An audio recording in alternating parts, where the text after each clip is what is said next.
Welcome to This Explainer. Today, we're unpacking a fascinating puzzle, Austria's famous 1955 Declaration of Permanent Neutrality.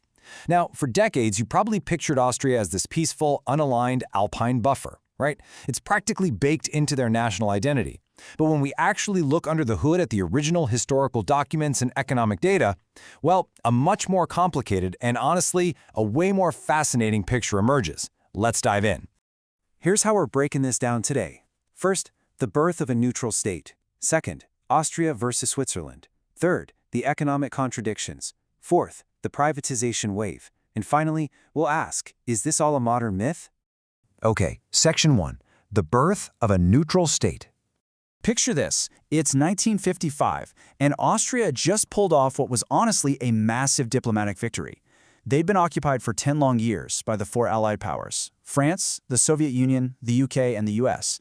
Austria was absolutely desperate to avoid the kind of brutal Cold War division that had just completely fractured Germany. So the big breakthrough hits in April 1955 with the Moscow Memorandum. This was basically a massive political quid pro quo. Austrian leaders agreed to become a permanently neutral state, meaning no joining NATO, and in exchange, the Soviets finally agreed to pack up and withdraw their occupation troops. That single deal paved the way for the Austrian State Treaty in May, and then the main event, full sovereignty and the official constitutional law of permanent neutrality in October.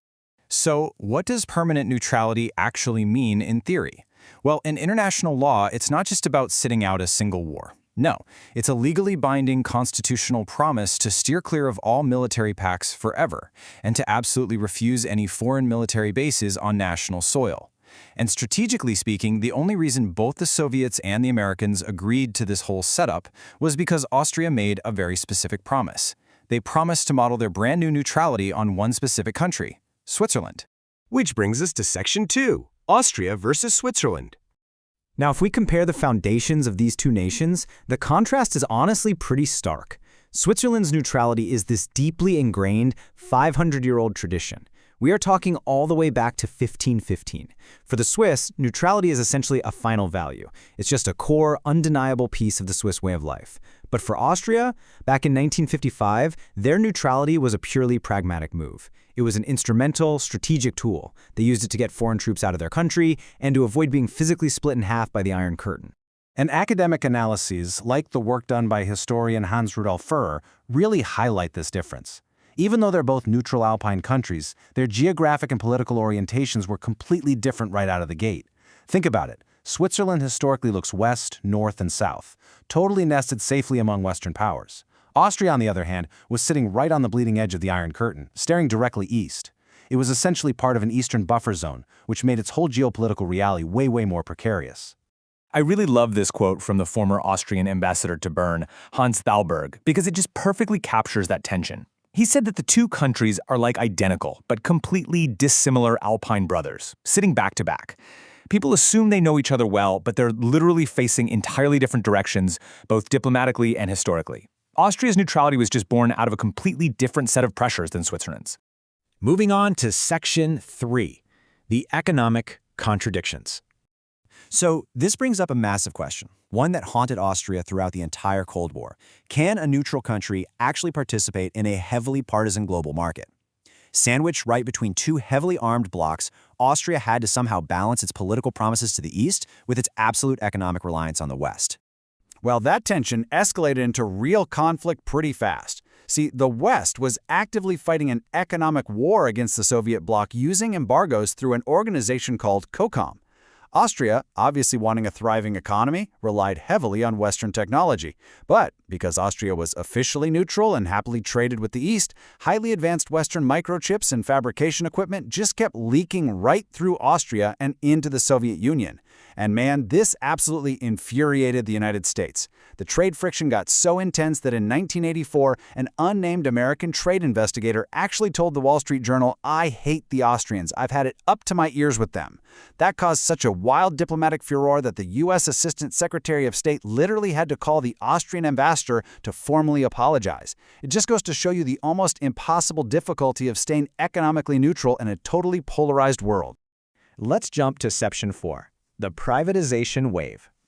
To really grasp the internal shifts happening here, it's helpful to look at perspectives from the Austrian left, like the analyses from the Alfred Clarus Society. Now, left-wing critics point out a really interesting argument, that a truly neutral independent state needs to maintain control over its own key industries. The idea is to prioritize public welfare over private, global market profitability. And for decades after World War II, that was actually the case. A massive chunk of the Austrian economy was state-owned. But as the Cold War started to wane, Austria increasingly began bowing to Western capitalist market laws and the heavy pressures of European integration. This shift triggered a rapid, sweeping dismantling of state-owned enterprises by the state holding company, the OIAG. What started out as just partial stock offerings in 1987 with the oil and gas company OMV quickly cascaded into a massive wave of privatization. We're talking heavy industries, tech firms, and eventually even postal savings banks and the state tobacco monopoly. They were all sold off, mostly to private and foreign investors. So, from a critical perspective, sure, this push liberalized the markets and integrated Austria deeply into the European Union. But at the exact same time, it stripped away the public economic autonomy that actually underpinned its unique, independent, and neutral stance in the first place. And finally, Section 5, a modern myth. Today, critics from all across the political spectrum, along with international observers, point out something pretty provocative. They argue that the whole neutrality narrative is basically maintained just as an identitetsstiftende Merkmal, which translates to an identity-forming feature. It's become this comfortable myth that politicians love to use because, well, it's super popular with the public. But critics argue that it's really just a facade, masking a completely different geopolitical reality. And the real test of this reality lies in modern military cooperation agreements. Remember that constitutional law from 1955 strictly swore off military alliances. Yet, fast forward to 1995, and Austria joins NATO's Partnership for Peace, doing joint military exercises.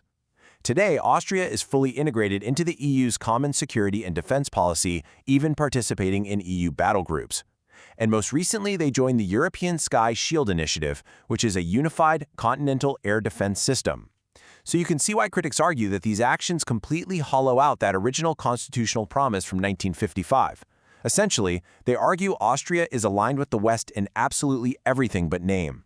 So after peeling back all these layers, the history, the economic struggles of the Cold War, that sweeping wave of domestic privatization, and all these modern military alliances we've explored in this explainer, we're left with one really profound question for you to ponder. In our highly globally integrated world, is true permanent neutrality even possible anymore? Or is it just destined to remain an idealized myth in a deeply interconnected reality? Thank you so much for exploring the evidence with us today, and we'll catch you next time as we unpack another fascinating topic.